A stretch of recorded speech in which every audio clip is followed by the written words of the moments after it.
Well, hello there. I truly hope everything is working. There's a little bit of a delay on the stream because I'm still figuring stuff out. But thank you for joining. Let me know if there's any issues. The audio might be a little bit off. Like I said, this is a new setup, so I'm still working out the kinks. But I figured rather than just keep putting things off, we just do a stream and get in there and just yeah, whatever. So I'll probably be doing some geometry node stuff. I'm just talking about some of the recent sort of techniques and things I've developed. And as usual, if you have any questions, just throw them in the chat. I'll try and keep an eye on things. Like I said, I'm a little bit tired. This is like very off the cuff. I didn't give myself a lot of time to prepare.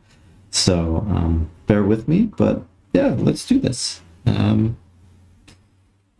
Mic like 2%, sure, I can do that. Let's have a look. Give me a second. Just bring down the gain a little bit. Something like that. I don't know. I'm trying. I hope that sounds okay-ish, but I lowered it ever so slightly. So, thank you for joining. Let's get into it. I'll switch over to my screen and I'll try not to switch in between all the stuff because otherwise it's my face half the time and then I forget. So, if you've been here before, you know exactly what I'm talking about. Get my water bottle. Oh, I can't reach it. Cool. There we go. Perfect. And a sip. And then we'll actually get started. Sounds like it just touches the red. Oh, okay. Yeah, unfortunately, I'm having to do a fair amount of noise suppressions and other things. Yeah, like I said, different setup. I used to have like a podcast mic and now it's a shotgun mic. And anywho, enough dawdling. Let's actually get started. So there's like two things I mainly want to talk about. Mostly, I think the one that people are most interested in is, now I gotta find the image or the thing. Let's see if I can find it quickly. So I think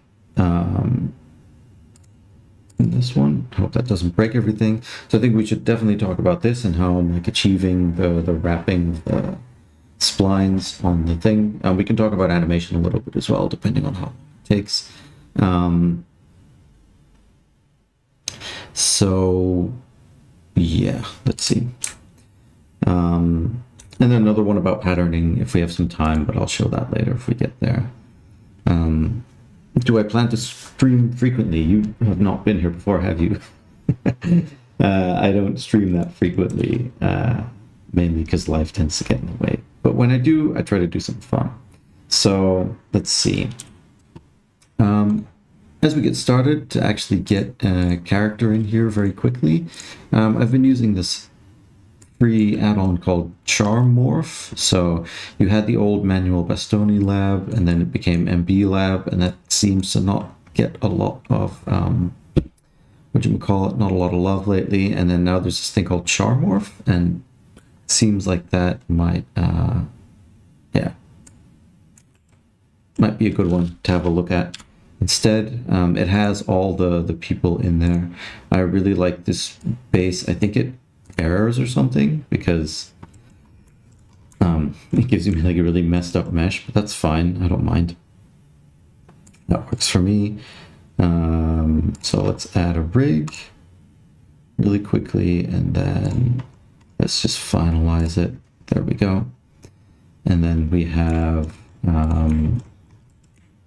a character that we can get started. So I just want to use this as a base to map something on, and I think this is a good example because I mean basically this is the mesh that I used before. So let's just see what happens here. And one of the things I want to do is actually duplicate this guy, turn off the first one, and then just delete a whole bunch because I don't need the entire the entire mesh. So like that, maybe. I'm just doing this rather quickly. There we go. And then the other thing we want to do, and it's going to look really weird, but if we go to select, and then we have to be in edge mode, select all by trait, non-manifold, we get all the openings, and we're just going to fill those up. and you'll see why that gets important later when we do the mapping. But I just want to, just want to show this regularly. So Bev is asking what Blender version 3.4, 3.5 of The Sims. 3.4 for now. I haven't had a lot of time to play with simulation nodes, so this is just my super hacky workaround way of doing it. So yeah, 3.4 should work just fine, and most older versions, I think, of Blender should work just fine. I'm just going to set up my scene real quick here. There we go. So frame 1, I don't have to worry about anything. So let's actually start with mapping the stuff on the model. I think that's probably the most interesting part, the thing that most people would want to see. Yeah, I'll tell you right now, it's a super janky way of doing things, so don't expect anything crazy. But I think it's fairly easy to understand, which I quite like, of keeping things simple. But it's geometry modes for sure. So I'm just going to add object origin only. If you don't have that option under mesh, then if you go to your preferences and add-ons and you type in extra, then you'll see add curve and add mesh. Under the add mesh one, it's just built into Blender. If you add that in, you get a whole bunch of extra sort of objects you can add. I think I've said this almost every single stream, but one of them is a single vert, and not even a single vert, just an origin. And I like to keep things clean, so for geometry nodes, I can just use object origin only. And then that way we have a completely empty object and we can start building everything inside of geometry nodes. So first thing I want to do is basically I want to create a whole bunch of circles surrounding the mesh here, so I can kind of wrap them around on it. So to get a whole bunch of circles, the way I do it is, let's open in geometry nodes. We don't need a group input because it's an empty object, so we're not going to use that. And let me just set it up here to where we can kind of see what we're doing. I can zoom in a little bit in just a sec. So I grab a curved line, just going to visualize that here. And really all I'm doing is just moving up the top, moving up the bottom, and then just having it kind of, let's see, pushing around, sort of around the mesh. It's not too bad to have stuff a little bit higher up. Maybe something like that. We can always change it after. And now basically what I want to do is I want to distribute a whole bunch of curves around this one so I can have a whole bunch of circles. So we're going to do that by doing instance on points, and then we're going to grab a curve, primitive curve circle, throw that in as an instance, and now you'll see you'll have two. The curve is 2 points, a start and an end. But what we can do now is in the curve menu, there's this thing called resample curve. We throw it in there, we basically have a little control of how many of these circles we want. I'm going to bring the radius down a little bit because I just want to sort of have it surrounded by them. So now we've got a nice little control rig, like an array of curves that we can use to set up. And we're going to start using those to kind of wrap them around the mesh. So yeah, if you have, like I said, if you have questions, I'm assuming a little bit of basic geometry nodes knowledge here. So if something's super unclear, there is a bit of a delay. So if you ask me stuff, it might take a while before I see it and before I'm responding, but we'll see. So let's start mapping these. Now the quickest and easiest way to do this, and kind of the way I like to do it, is this geometry proximity node. And basically what I do is I'm going to grab this mesh that I had before. I'm just going to drag that in here, and that just gives me a way to pipe that geometry in there. And basically what the geometry proximity node does is it can give you a distance or a position kind of based on the closest point to that thing. So you can kind of build a shrink wrap modifier with it, basically, or shrink wrap operation. And you'll see what I'm going to do here is set the position. So now I'm just going to set the position of these curves over here. I'm going to point that in there, and you'll see it doesn't quite work. Now this is a fun effect nonetheless, but the reason this isn't working is because we're still working with instances and not with actual curves.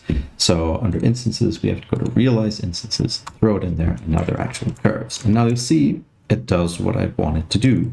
The only problem is it does it in sort of like a convex way. So really what we want to do is to almost, I guess, repeat this operation a few times and get it to work right. So generally for this, what I end up doing is, let's see, I think I need these ones, actually this, and this, and then I group it. And then that way I have one control in place. I can very easily change it if I have to. And then behind this one, what I'm going to do is I'm going to resample the curve, which basically means it's the same thing that we did before with the line to get more circles in the curve. This time, rather than setting it to count, I'm going to set it to length, and then I can put in like a custom length. And then it will be resampled every, X amount of length in there. Might put this lower down. Maybe something 1. We can always bring this back up. And basically what allows us to do, what this allows us to do now, is we have this node group, and we can just copy it a few times. And you'll see every time I copy it, it does more of the mapping. So now you get this really interesting effect. Now the cool thing is, now that we've got our mapping set up, our shrink wrapping, we can actually do stuff to the curve to give it a different shape and all that kind of thing. And that's where it really starts getting interesting. And you'll see I'll do this like a few times just to get it right. And that's what I mean by the super hacky version. There's no like shortest edge path and all that stuff. I'm just kind of wrapping it until it works, and re-subdividing it and wrapping it again until it works. So that gives us this like interesting effect, which is fine. Here you can sort of see the layers that we had before. And even if I just turn this guy off, see, it looks kind of cool. Even with this, we could do some interesting things, but we want to go a little bit harder and do something a little bit cooler. So I'm going to up the initial resolution. This shouldn't change all that much, but it gives us more geometry to play with before we do the mapping on top of the mesh. And I'm sure there's some people watching that are a lot better at geometry nodes than I am, and are like, but you can do it this way and then it looks better. And please let the people know if that's the case. This is just the way I found by messing around. So we're going to use that, where are we? Set position node again. And we want to play with the geometry, and we basically want to displace it in X, Y, and Z. And if you've looked at any geometry node stuff, you can kind of know what's coming anyway. So I'm going to grab a noise texture, which outputs an RGB value. I'm going to subtract, that's set vec for vector math. And then we can set this to subtract. And basically what this does is we have RGB values going from 0 to 1, which is basically X, Y, and Z from 0 to 1. If we want to offset things sort of from the midpoint outwards, and we don't want to just offset everything from one way or the other way, and I'm explaining this probably the worst way possible, by subtracting 0.5 from the noise texture, now we're getting values where gray is in the middle, everything that's brighter is pushing one way, and everything that's darker is pushing the other way. And that just gives us a uniform sort of displacement in 3D space to work with. Now, what I'm going to do is I'm going to add a multiply behind that just to kind of control the amount. And I'm going to turn off the node groups here for a second so you can actually see what's going on. So as I plug this in, you can see the vector. This gives me like a way to push stuff around in 3D space, play with the scale, and kind of mess with the noise, maybe add some distortion, and you'll see the thing starts distorting and everything in ways. But basically that just breaks up the pattern. So we're looking at the end result, and we're just kind of seeing what works best with this kind of thing. And you'll see that's kind of interesting. Look where that's going. And from there, you could do all kinds of stuff with it, really. You can also see that our mapping is a little bit sort of janky, and that's because the mesh isn't super subdivided. So if we just select it and actually subsurf it, this takes a little while, unfortunately. You can see the more subdivisions we have on the original mesh, the cleaner this mesh starts looking. So let's not do that and just keep it going.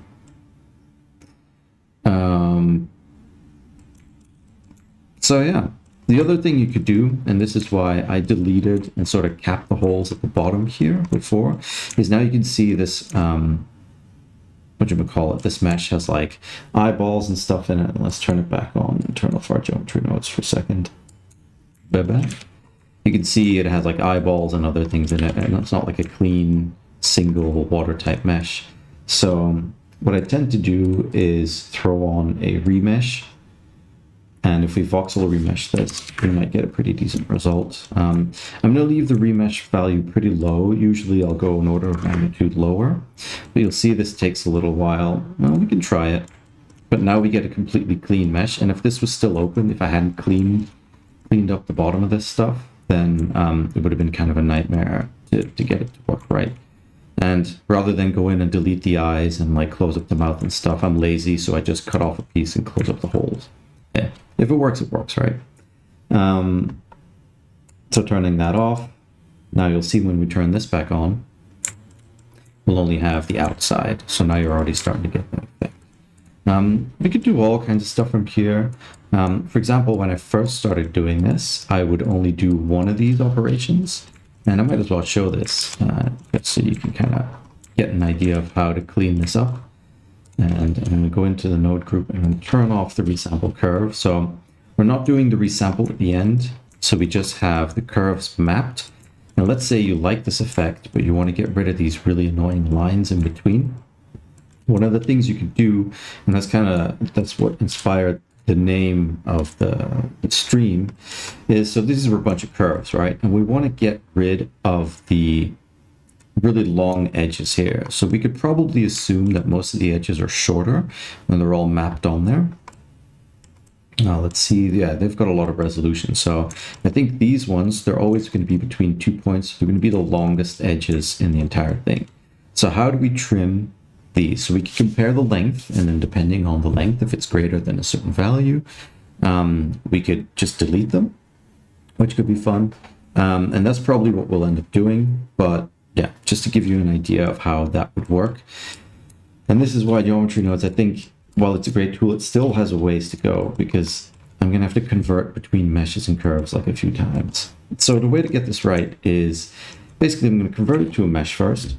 And the reason I want to do this, I'm going to do curve to mesh. There we go. Now that we have a mesh, what we can do is under mesh, we can split edges, which means every single line is an individual edge now. And we can go mesh to curve, and go back. So now it's a curve. So we did a whole like mesh to curve operation just to get the edges split, because it doesn't work in curve mode. Unfortunately, it's a mesh only thing. But then what we can do, because they're split, now we can use the curve spline parameter, or spline length. Where are we? There we go. So each one is a separate spline now, whereas before, because they were all connected points, the entire strand going along the body, including these ones, would be an entire spline. And now, because they're all separate splines, we can get them back. And we can get that individual link for each one. And then we'll add a compare node. Let's see, put in the length and maybe greater than 0.05. We'll see, and this gives us a Boolean result because we got a little pink thingamabob here. So that fits perfectly in the delete geometry thing. So if we put the result in there, we'll see as I bring this down, you can get like a control that deletes stuff. For some reason, it's doing it the other way around. Oh yeah, of course. We want it to be less than. No, we don't. Typical. I've used this like a million times, and then when I try to show it, it doesn't work. Curve. Do we need the mesh to curve? Yes, we do, because we need the spline length.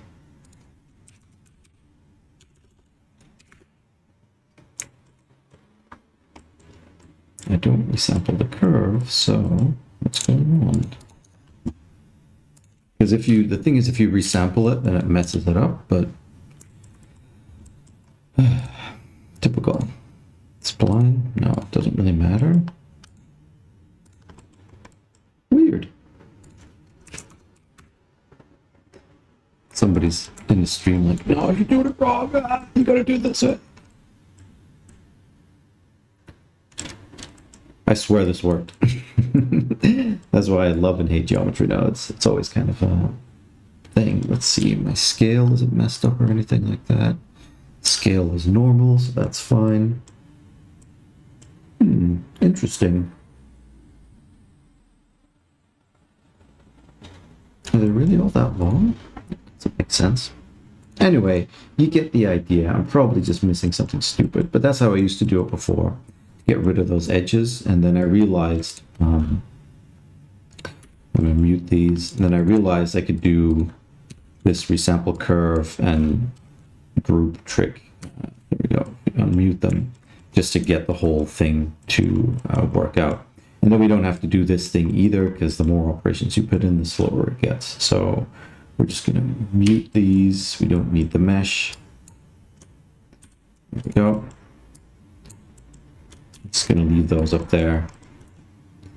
And actually, let's just connect this one to here so the connection's gone. But yeah, that's a way of doing it. I'm kind of drawing a blank on why it isn't working immediately, but I don't really feel like spending the time on it. So, oh yeah, there's somebody saying maybe delete after projecting onto the mesh. You're very right. That was exactly it.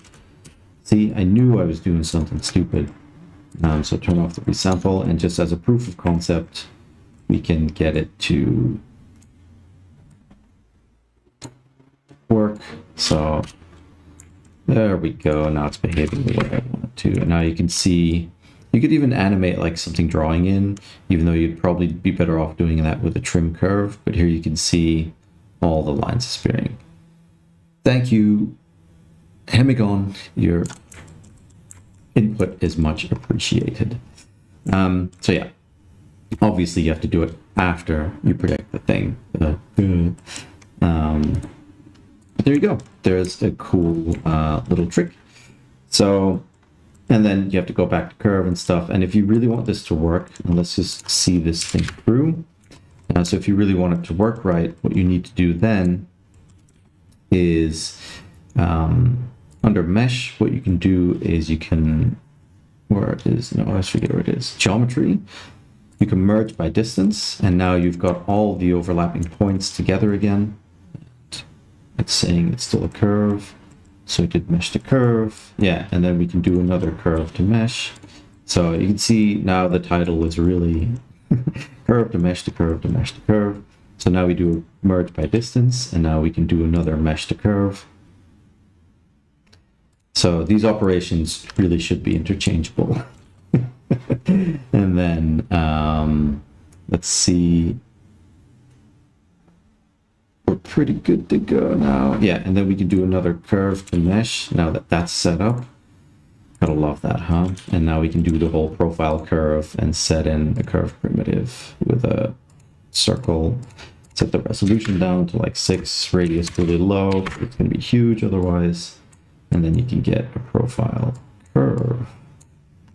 So there we go. And then you can render it out and do whatever you want with it. So that's the old way that I did it. Yeah, I mean, I promised you a Janky stream and you're getting one. But yeah, that's an interesting approach, I would say. So let's see, but I like keeping it clean. So just having these groups here and doing everything on the fly actually works a lot better. So what I'm going to do is actually mute this whole stack. I'm going to leave it up there, but then I'm going to connect this back up so the curves are projected properly. And I think I need to, yep, I need to turn on my resample curve again, and then put there.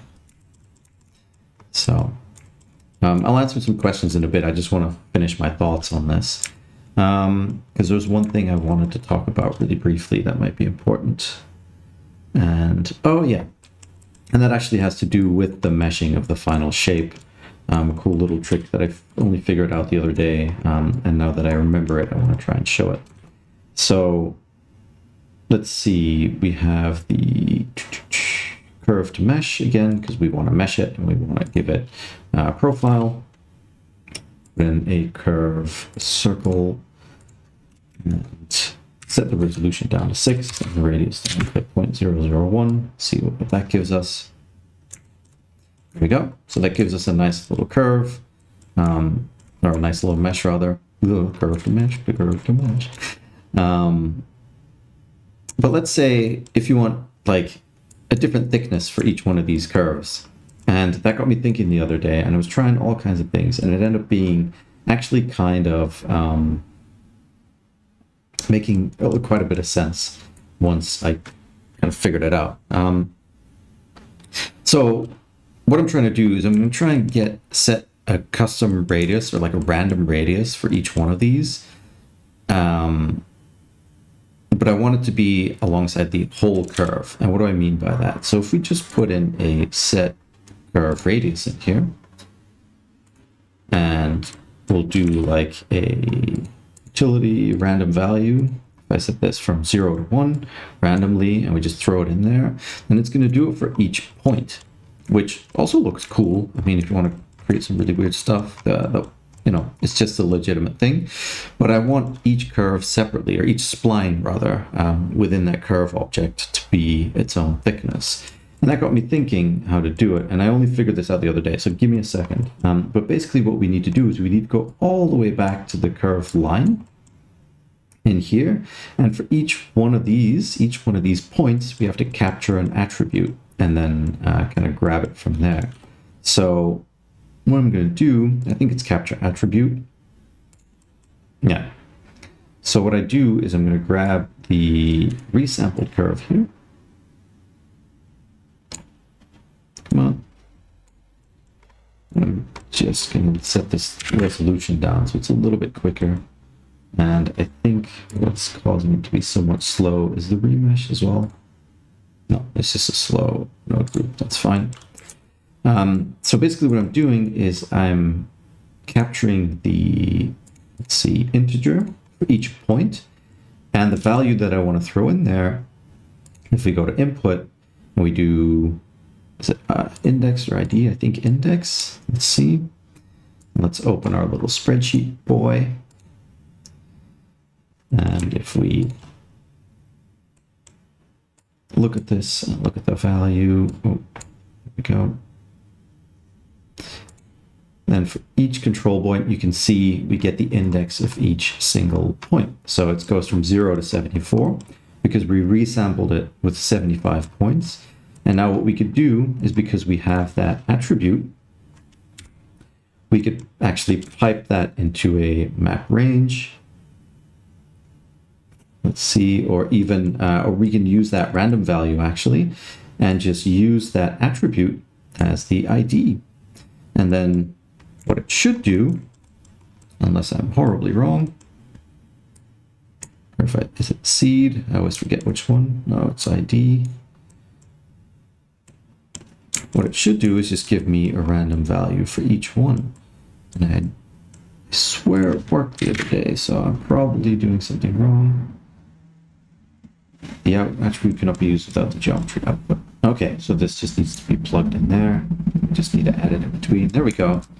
And now basically we get a random value between 0 and 1 for each one of the IDs for the points. So that just gives you an idea of like data flow within geometry nodes. You can always go back and steal stuff from earlier parts of your tree, but I was trying it on each spline and I wasn't getting anywhere until I realized the easiest way to get that value is actually from the original IDs of the points that you used to scatter the splines that you're kind of distorting and mapping. Like, it's just, yeah. What is that, like 9 p.m.? It's a little late for all that stuff. So yeah, that's actually one of the things I wanted to mention about it. So I'll see if there's any questions now, answer those, and then we'll move on. So let me catch up a little bit. So solid. Yeah, I'm streaming it finally. Same with Evergreen. Hey Tiago, so I wanted to ask you if you could explain your strategy to organize your files. I mean, how you name and manage files and render. I'm sure you have good tips. Ooh, that's a wholly different thing. Basically, it's very simple for like personal projects. I have the name of the project, and then for each one I have Like I have a folder called render, and then for each one I just have a folder with the blend files, and in the render folder I have a render for each. Just a folder with a render for each one. Like, it's fairly basic. Honestly, depending on what you do, it's something that you kind of need to feel for yourself and figure out. I like to keep things as simple as possible. So, yeah, sorry, I'm not going to get into that too much because my head's more in the geometry nodes thing right now. So let's see. Maybe delete after projecting onto the mesh. Yeah, so that was the help. 8 indeed. Good to see it. Another option is to use the interpolate domain node to get random values on the spline domain. I wonder if I could get that working. I don't know. I haven't used it before, so that's why I haven't figured it out. So the spline value. Oh, okay. I think I get what it does. So if we throw that in here, we get the same result for each spline. Okay, that's cool. So what it's doing is just grabbing that sort of attribute. Does it work if I throw it in there? Okay, that's cool. That's, yeah, a lot easier. You just grab it from there. So then we just grab the index. Interesting. That's a lot of voodoo magic in one node, though. I'm gonna have to use that a couple times before I actually remember what I'm doing. But thank you for the tip. Amigone, awesome. Thank you. So, with that said, should go random value, interpolate domain. Oh, okay. I see what you're saying. So we just interpolate that value into the thing. Okay, that makes even more sense. Wow, okay, that's a lot easier to use then. So random value for each spline. Wow, okay, yeah. Way better setup. Oh, it's painful. It took me like an hour to figure the other one out. This makes way more sense. Hey, look. We're all human. Wow, thank you. Awesome. You made my day. This is going to solve a lot of problems. So yeah, that's that. And then if you want to animate this, if you set this to 4D, basically you can very easily just animate this W parameter, and then you can just animate it over the thing. So that's cool. That's kind of a fun one. Yeah. And when I animate stuff, it's like if you want to get it to loop, and I'll show you how to do that very briefly, but I'm not going to spend too much time on it because it's tedious and kind of boring. So basically the way I do it is I have a mixed color in here. I've got 2 noise textures, actually 3, and I'll talk about that in just a second. So once I have my noise dialed in, I copy it 3 times. And then let's see, I've got 1 with the factor and the factor here, and then 2 in the color here. And basically what I'm doing is, if I can show this, I think I should be able to show this. So if you just interpolate between the 2 of them, it just kind of looks weird. Like the colors sort of go flat and you can see it kind of mixing in a weird way. You don't get a nice loop. So let's see if we can plug in our geometry here to kind of see what's going on in the viewer. So rather than doing that, what I end up doing is, for this factor, I'm just going to throw in a math node. There we go. I'm going to plug that in here as well. So I have the noise animated, so the first one goes from 0 to 1, the second one goes from -1 to 0, and then when you mix them together, by the time the second one is at 0, your loop restarts, and the first one is at 0, you get a perfect loop. But to do the mix right, I use a power math node in here, and when you bring the exponent up, you'll see, hopefully, yeah, you'll see it sort of blends in an interesting way. So because it's an animated noise with a different offset at the same speed, you get you use noise to blend the different noises, and then that way it kind of blends smoothly and you don't get any sort of weird flattening out. Yeah, for people that need to loop stuff, that's probably the quickest way I found. It's not always perfect, but usually you can massage it a little bit with some animation timing to get it to look right. So yeah, that's just a very quick way of mixing those two together. But I'm going to leave it at that for this. So let's throw all of this trash into a collection. There we go. And let's make a new collection. Actually, let's just leave it because I don't. Go away. Delete, delete, delete. Let's just work with the scene collection. Let's make things a little bit tidier. So, this is interesting. Another one which I've had a lot of fun with is, again, more like patterning and stuff. And I'll do this on a plane so it's kind of clear what's going on.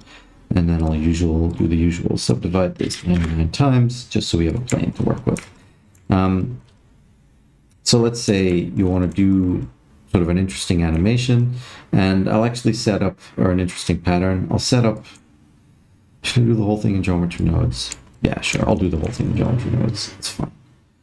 So I'll throw in a new geometry nodes, and the first thing I'm going to do is, again, set that, use that sort of displace thing. So I'm just going to create that noise texture really quickly again, throw in the color, and then do all the math stuff. So vector math, subtract, 0.5, so it's in the middle, and then let's bring down the scale just so we have something to work with. So let's say you've got this as a mesh. It could be anything. It could be a face. It could be any sort of mesh. The reason I'm distorting it in like a weird way is just to kind of have a bit more of a complex shape to work with. I guess we could do this with Suzanne. Should we? Maybe we should do this with Suzanne, but yeah, it's fine. Let's leave it at this for now. So this is a weird mesh, which is fine. Don't worry about it. Yeah, it's just something fun to work with. And as I say, Suzanne, let's actually just do it with Suzanne. It's going to be a lot easier. There we go, and then we don't have to do the whole distort her thing, and I'm just going to throw in a subdivision surface just so we have a complex shape to work with, so everybody kind of knows the topology of Suzanne at this point and the way she's supposed to look. So I want to get like a grid pattern, but like a varying grid pattern throughout. And there's this really cool vector math node called snap. And basically what it allows you to do is to snap the position of all the vectors. And I'll show you in just a sec how it works. So vector math. And what I need to do is grab another set position.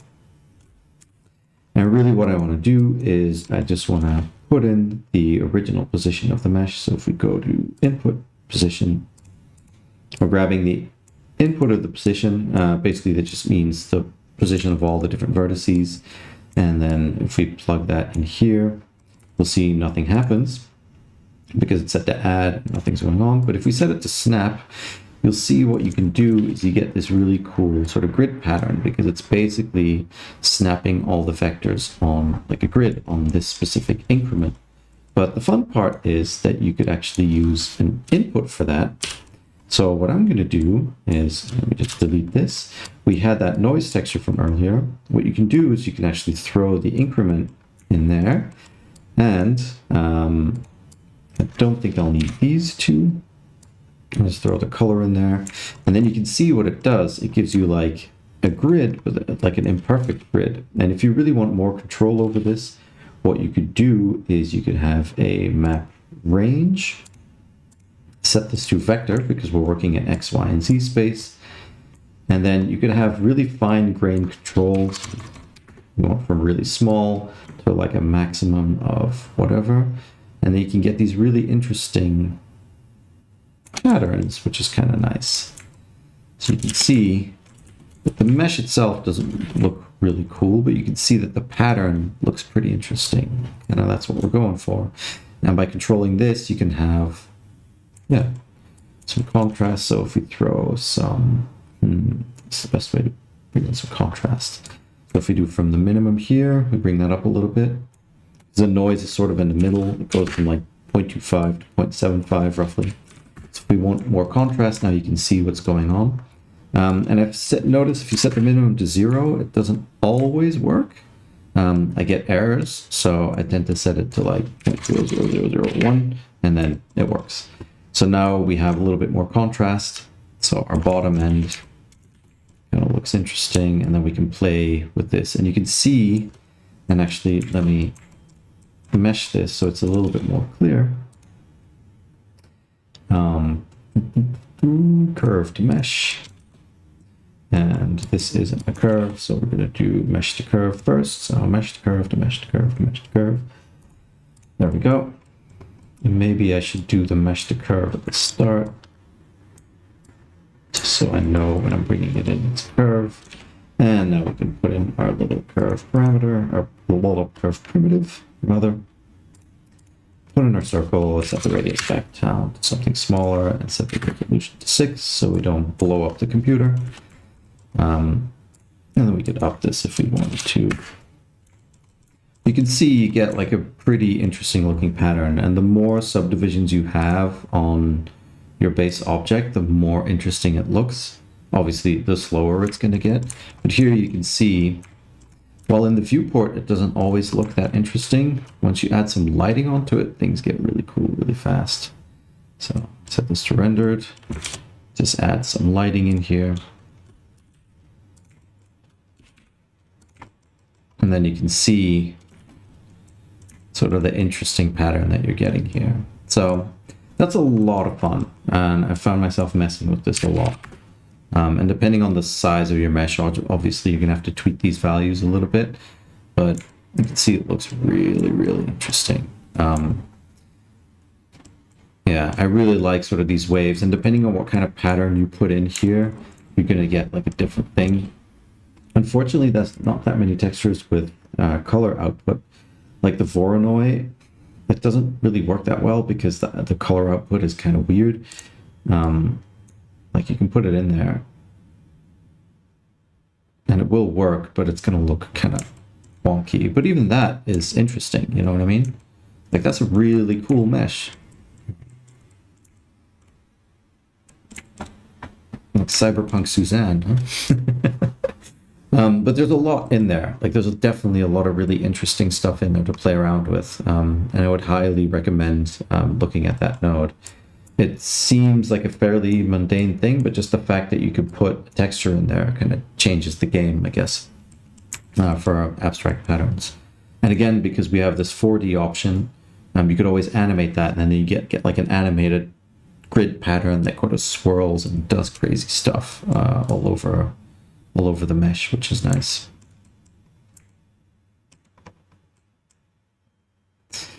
So yeah, if you have any questions for that, I'm gonna have a sip of water. And I think that's most of what I wanted to say. Unless there's any specific questions, I think we can sort of end it here. Like I said, it was a pretty off-the-cuff stream, so I wasn't super prepared. But I hope I had some cool stuff, or you liked it anyway, so.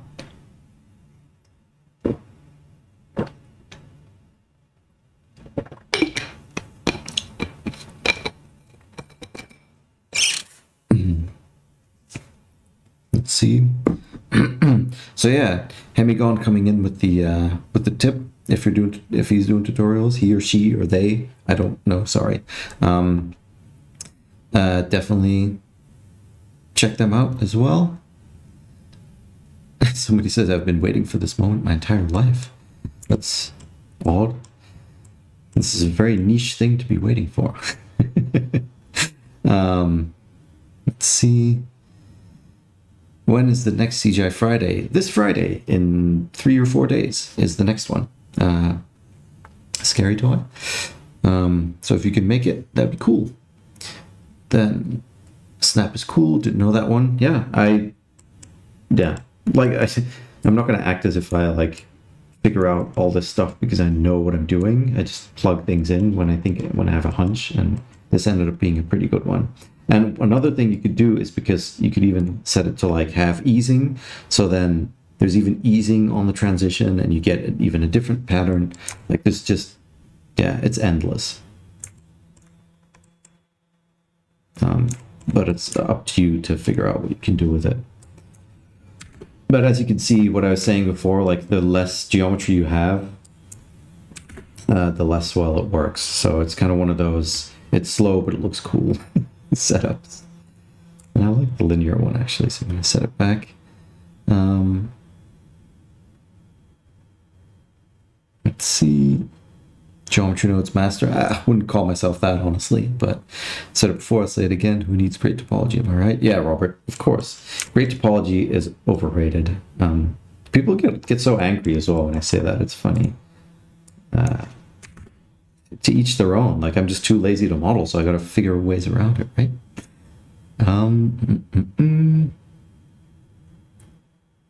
Looks cool, and you have a nice voice to listen to. Thank you, Sander. That's very nice of you. Great to see you streaming again. Yes, again, I don't know when the next one is going to be. It's like, as usual. It's always funny when people say, call me a legend or something. I don't know. I'm just doing my thing. Have I worked on any point clouds recently? No, actually I haven't. Taking a break from it because I started a new job at the start of the year, and I've been pretty busy with a whole bunch of stuff, but hopefully soon I'll have access to like a volumetric capture studio, but a basic one, but with a few depth cameras, so I'll probably get back into it.